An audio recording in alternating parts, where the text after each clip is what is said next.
Hi everyone!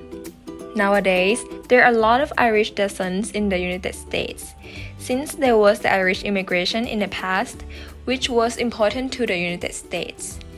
So today, our group would like to explore the Irish immigration to the United States from the 16th century through the 20th century. Let's get started.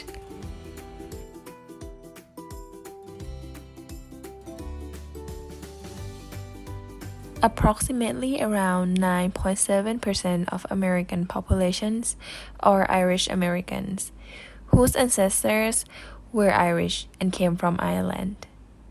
This group of people can also be called Hiberno-Americans. In the 17th century, most of Irish people were from Ulster, Ireland, while some of them were from Connacht, Leinster, and Munster. There were not a lot of Irish immigrants in the 13 colonies.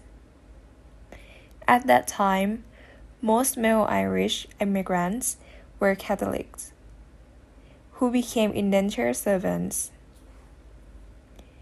Most of the Irish immigration were male. Also, there were a lot of prisoners of the war who were Catholic and immigrated to the United States in Chesapeake colonies. The cost of the passage across the Atlantic Ocean was pricey. It cost the indentured servants. And a lot of people immigrated to other places and colonies. However, free exercise of Catholic was restricted by the law of Colony of Virginia in the colonial era.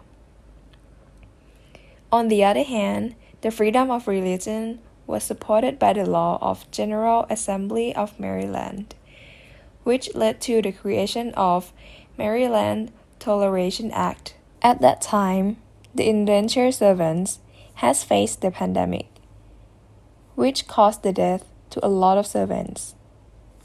Most of them were not able to survive the disease and died before finishing their contracts.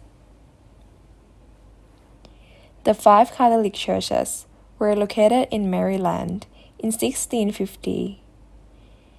At that time, Christian getting married with non-Christian was not usual. The intermarriage between Catholic and Protestant was insulted, and children who born by those would be raised as Catholic. Then there was the revocation of Catholic suffrage in Maryland, New York, Virginia, Rhode Island, and Carolina, due to the Glorious Revolution in 1688 to 1689. Also, the law about limiting Irish Catholic indentured servants' immigration was established. However, there was the restoration of the suffrage in Maryland in 1702. The Irish immigration to 13 colonies was changed from mostly Catholic to mostly Protestant later in the 18th century. Most of the Irish Protestant immigration immigrated with their families. This Irish Protestant immigration was the descendants of the Scottish who settled down in the plantation of Ireland, especially in Ulster. This group of people were called Ulster Scots and Anglo-Irish in Ireland, and those Protestants were called Ulster Protestants.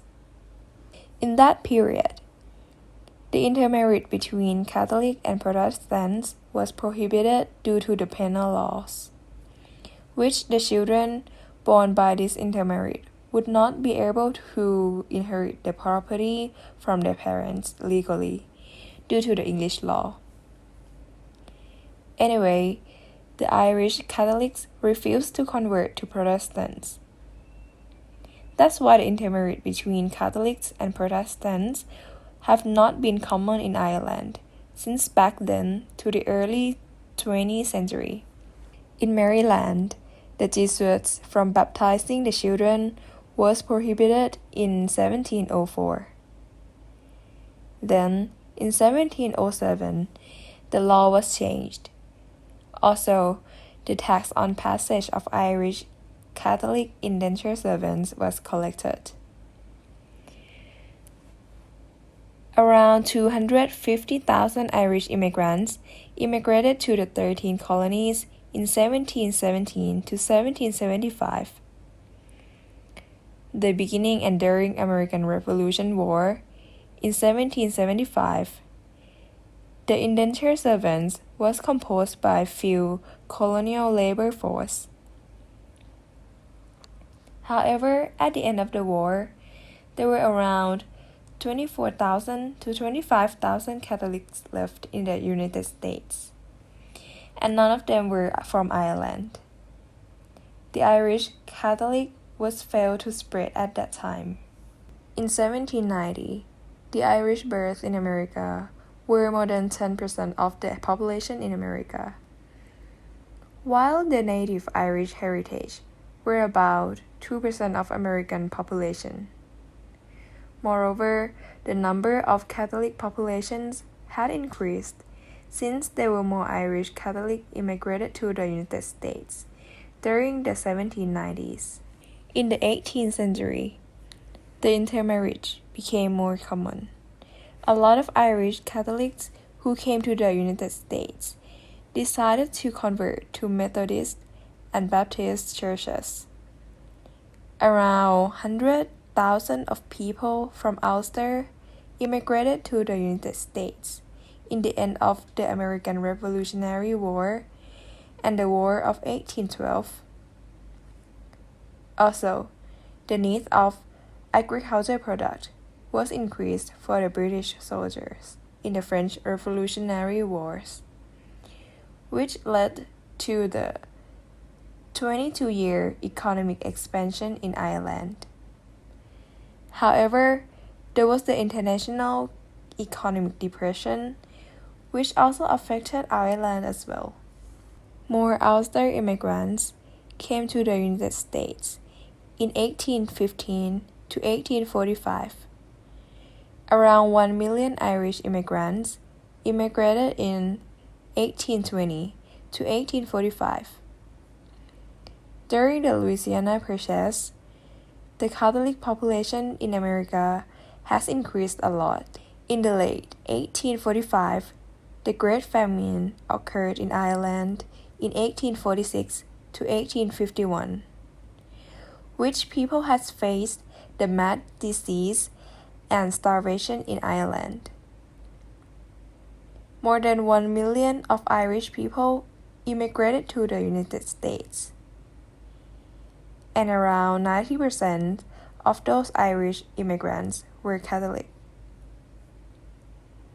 A lot of those famine immigrants in New York passed away because of the disease due to the famine. At that time, the Catholic in the United States had grown up, and the intermarriage between them became more common in the United States. The word Scotch-Irish was confusing for historians to define. On the other hand, the Irish Protestant immigration were known as Anglo-Irish, and the term Scotch-Irish was used for the Ulster Scots immigration to the United States during the 18th century.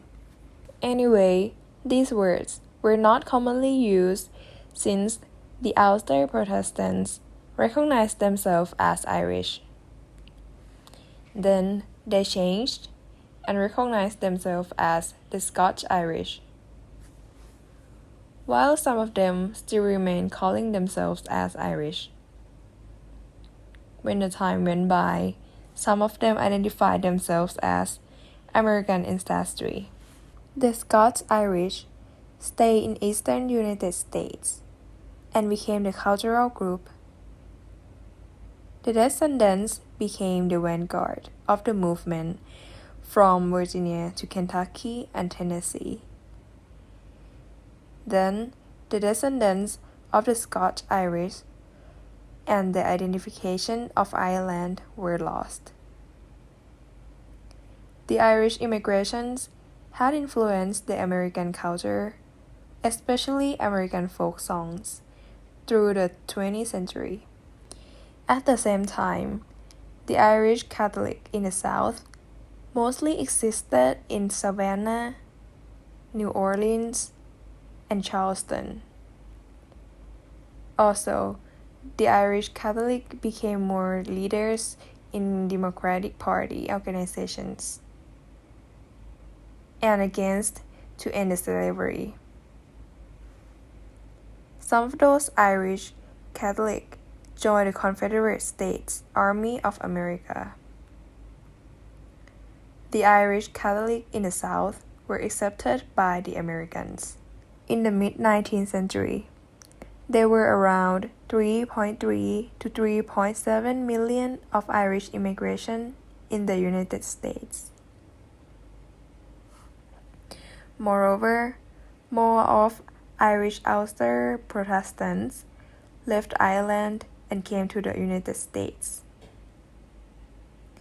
Due to the Great Famine, a lot of Irish from Connacht and Munster immigrated more, and so did the Irish from Ulster. The number of Catholic populations in the United States had increased a lot at that time. At the same time, there were the immigrations of the Germans, and lots of immigrations were from Poland, Canada, and Italy. However, the Irish immigration from Ulster in the United States had decreased in 1925 to 1930. Anyway, in 1930 to 1975, or during the Immigration Act of 1924 and the Great Depression, led more Irish immigrations in the United States.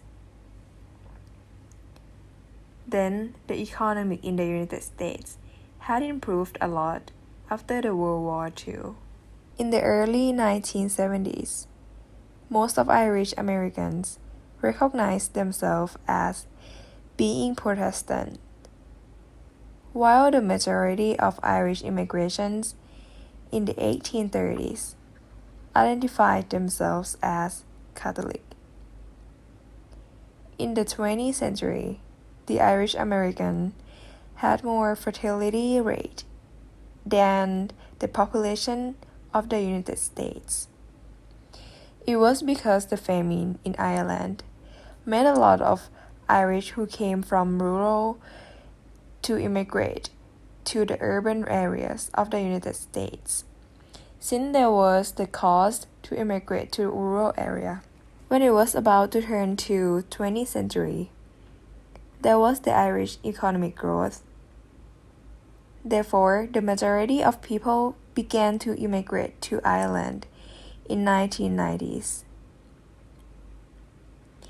In the 1830s, there was the need of unskilled laborers for the canal building. And because of that, there was a project called Erie Canal, a canal that made by Irish laborers. In the 1820 to 1860, there were a lot of Irish immigration after the Great Irish Famine. Furthermore, those immigrants were mostly illiterate and unskilled. Also, in 1820 to 1860, lots of Irish immigrants could not survive the disease and died when they were across the ocean. This event was known as the coffin ships. The majority of Irish immigration in this era preferred to settle in big cities to create their own communities to support each other. New York, Boston, and Philadelphia were the popular cities which contains the large number of Irish immigration. Meanwhile, many Irish immigration settled near cities and were the part of westward expansion. Those Irish immigration were convinced by the tales of gold, and they hoped to get opportunities in their work. Then, Kansas Territory was opened by the government for the settler in 1854. However, there were a lot of people took advantages from the unsettled land. The Irish immigration had played an important role in the society in that period. At that time, there was the need of physically strong laborers to build a city in Kansas City. The majority of Irish immigrants included strong male laborers. Therefore, the Kansas City was one of the cities that was built by Irish immigrations. In other words, the Irish immigrants were part of the civilization in Kansas City and many cities in the United States. Also, the majority of population in the United States today is Irish descent. Furthermore, the railroad's expansion was one of the reasons for the Irish to immigrate to the United States. Since the railways required strong laborers to build. So, railway was one of the popular occupations for the Irish immigrants. Most of Irish laborers in railways decided to settle in places they worked, which they left Irish cultures in the places they stayed, and those cultures still exist today. During the war, the Irish were against the conscription for the war. In 1863, the conscription law was passed in the war, which led to the riots in New York. The Irish decided to fight for themselves in the new country. There was the need for the rights of Irish to vote in local elections, since they believed that they should be considered as citizens. During the American Civil War and the early 20th century, the Irish Americans joined the Union Army. Around more than 144,000 of Union soldiers were Irish and Irish descent. The general of the Confederate States Army in the Civil War, named John McCausland, was also the son of Irish immigrants. At that time, most of the Irish people worked as laborers, so they did not earn a lot of money. They could not afford the commutation fee for the service. The Irish believed that the African American should be seen as the competition for their jobs and the economic competitors. Some African Americans were beaten to death in the mob. Therefore, there was the Colored Orphan Asylum on Fifth Avenue, created to give shelter for children who were assaulted by the mob. This was considered as the symbol of white charity to the blacks. The Irish American continued having mob as they saw the African American as their competitors. Luckily, the Irish American police officers were able to help the children escape the mob. For the Confederacy, many Irish people hesitated to support the secession, and a large number of Irish voted for Stephen Douglas during the election in the United States in 1860. At the same time, many male Irish Americans joined the Confederate Army. In the Reconstruction era, The Irish Americans were the important position of white supremacy and attacked the African American in New Orleans and Memphis. Then there was the Orange riots in New York. Since the Irish Protestants celebrated the victory of Britain in the Battle of the Boyne. Those Irish Protestants had a parade in the Catholic neighborhoods and insulted them. That action caused the violence between them. The police tried to stop the chaos. Unfortunately, they had to open the fire that killed around 63 of Catholic, since the Catholic decided to attack first. The Britain and Canada supporting the Confederacy in the Civil War made the United States upset.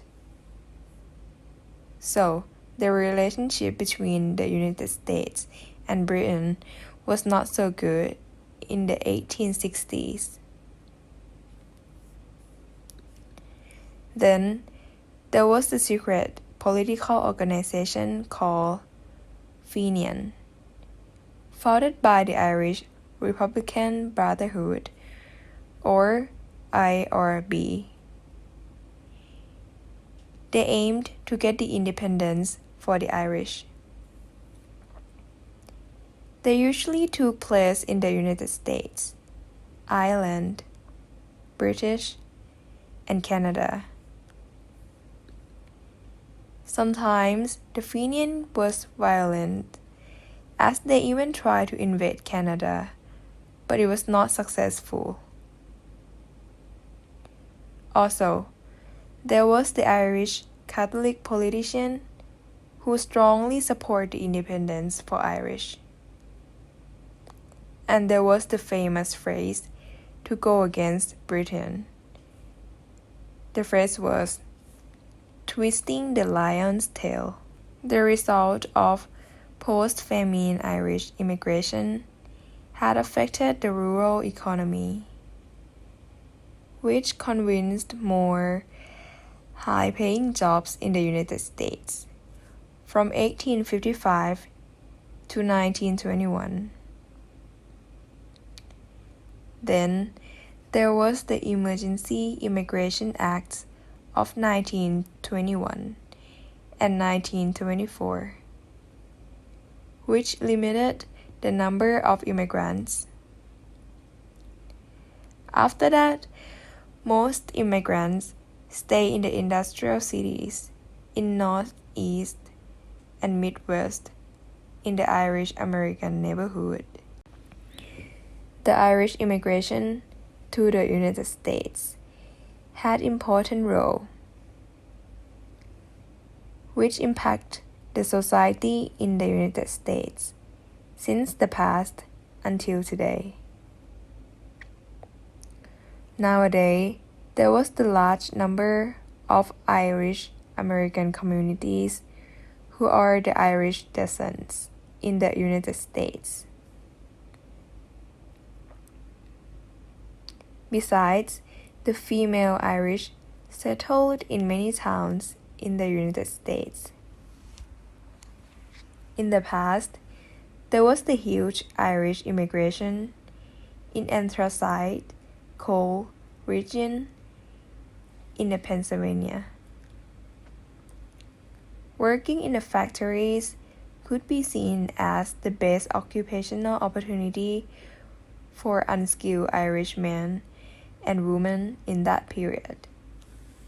However, the number of Irish immigration had decreased in the United States since the mid-1900s. There were only 68,151 Irish immigration who came to the United States in order to find jobs and opportunities in their lives. 셋, 별.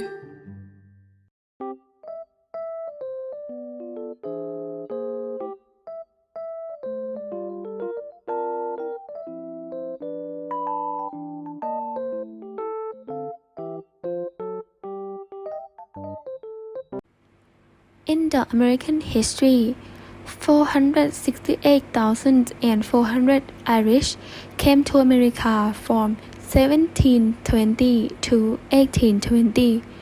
Between 1820 and 1860, there were 1,956,557 Irish immigrants, 75% of whom came during the period of the Great Hunger.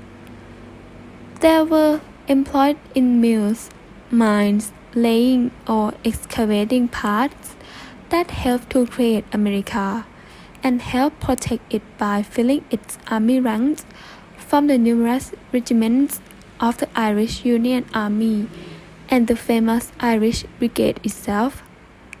Irish immigrant women were often employed as domestic workers or in mills. They faced native prejudice together and struggled to embrace it while contributing to America's formation. The first Irish immigrant who is famous in the American history is Commander John Barry. Commander John Barry was born in Ireland in 1745 at Tecumseh, Wexford. He grew up with a strong desire to sail, and as a young man, he went to the Crown colonies in America. By 1760, he was working at a shipbuilding company in Philadelphia, and at the age of 20, he set out as captain of Barbados. In addition to directing the Continental Congress naval activities, Barry oversaw the construction of their ships. Barry seized 4 keys British warships while commanding one of those ships in 1781. When Washington was once again in need, away from the sea, Barry also participated in the 1787 Federal Convention to establish the new Constitution. During the convention, a tiny faction opposed to the approval of the new Constitution abstained from the proceedings, preventing a quorum from being established. Barry from the compellers and physically coerced enough of the dissenting members to establish a quorum. The Constitution was ultimately adopted after a vote. Overall, Barry aided in shaping America's political and naval growth. Joe Biden is the second most renowned Irish immigrant in American history. He is the 46th and current President of the United States and an American Irish politician. He was born and raised in Scranton, Pennsylvania, and later in New Castle County, Delaware. Biden studied at the University of Delaware before earning his law degree from Syracuse University in 1968. He was elected to the New Castle County Council in 1970 and became the 6th youngest senator in the United States when he was elected to the United States Senate from Delaware in 1972 at the age 29. In the 2020 presidential election, Biden and his running partner Kamala Harris beat incumbent President Donald Trump and Vice President Mike Pence.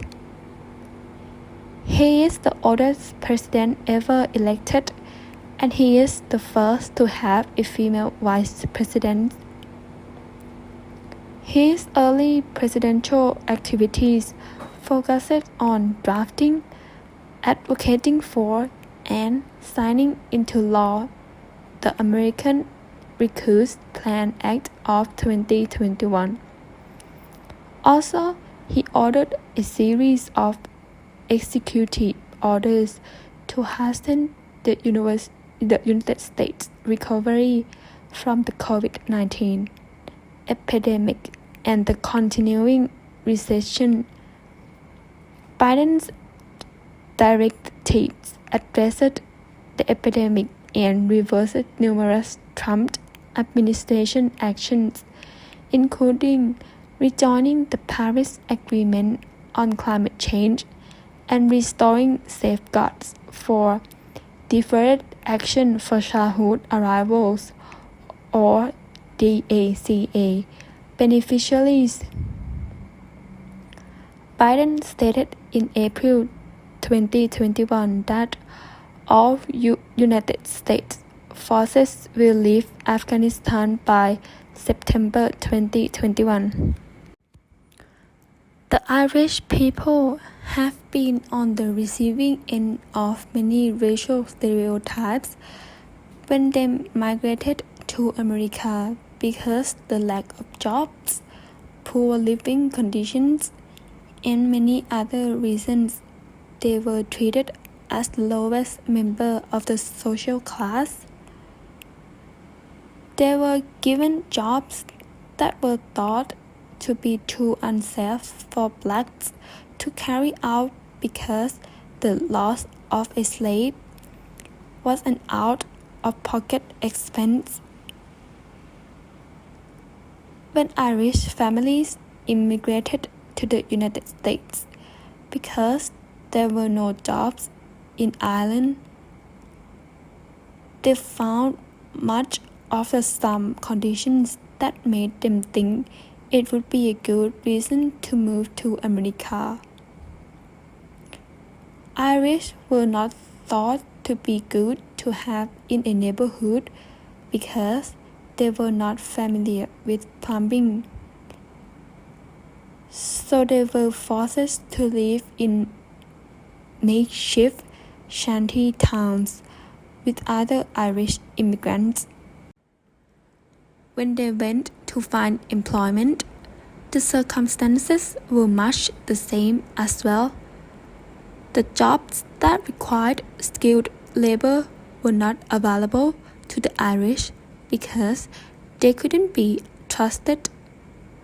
So they mainly got jobs doing manual unskilled labor, such as working at the docks, where the risk of an injury was high. In Boston, Massachusetts, the center of anti-Irish feelings, 295 Irish immigrants were actually sent back to Britain by the Know Nothing Party for being a drain on the local economy. And in the South, some Irish were called niggers, turned inside out, while black slaves were called smoked Irish. This shows that the Irish were not held very high in the eyes of Americans. Another reason the Irish were labeled as outcasts is because of their religion. At this point in history, America was made up of mostly Protestants.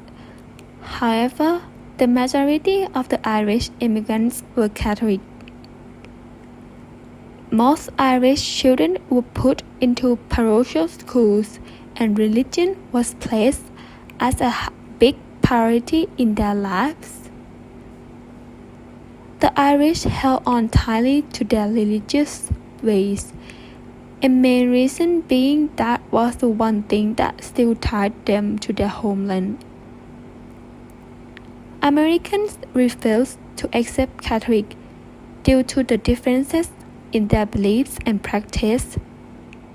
Today, Catholicism is one of the United States' most common religions, which much thanks due to the Irish migration. Lastly, drinking was a big part of Irish culture.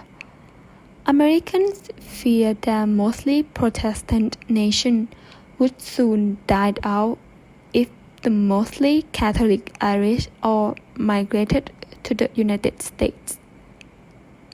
Another reason why the Irish were not treated fairly. Not only were the Irish viewed as hot-headed, violent people with strange religious views, they were also known to be unskilled and drunk. Americans view Irish as alcoholics due to the drinking that is weaved into their culture and ways of living. Much like our culture does today, Irish drank in several different social settings. Although they did drink alcohol at someone's wake before the funeral, which may have been what disgusted Americans the most. Americans saw alcohol so ruling over the Irish, and they were merry slaves. Up to today, the Irish were known to be drunks before of the drinking that is associated with their culture. In America, with the introduction of the Hibernian Chronicle 1810 to today's publications, the Irish newspaper have a long history here. The Irish media's goal overseas is the narrative of Irish migration and the lives of people who have left Ireland over the past 150 years. The diaspora in Ireland has established a distinct Irish culture. There are so many times across the globe while 5 million people dwell in these islands. Some 70 million individuals in every part of the world claim Irish ancestry, either born in Ireland or have been able to trace their roots for centuries, and 40 million of them reside in the United States. Boston is known for its Irishness for many years, and the Boston Irish Reporter has been in the news since 1990. This monthly magazine has 60,000 readers and reports on the Irish American community's tales and activities. The Irish Echo. It is an America's oldest Irish journal. The Weekly Echo has been a testimonial to the gradual development of the Irish community towards middle-class America, reporting news to the freshly arriving and resettled communities of Irish migrations since 1928. Also, the Irish Voice. It is a new arrival in New York avenues. This issue was immediately turned into a campaign issue by the new magazine, which was founded in 1987 during a massive influx of illegal Irish migrations to the United States of America. Set girl.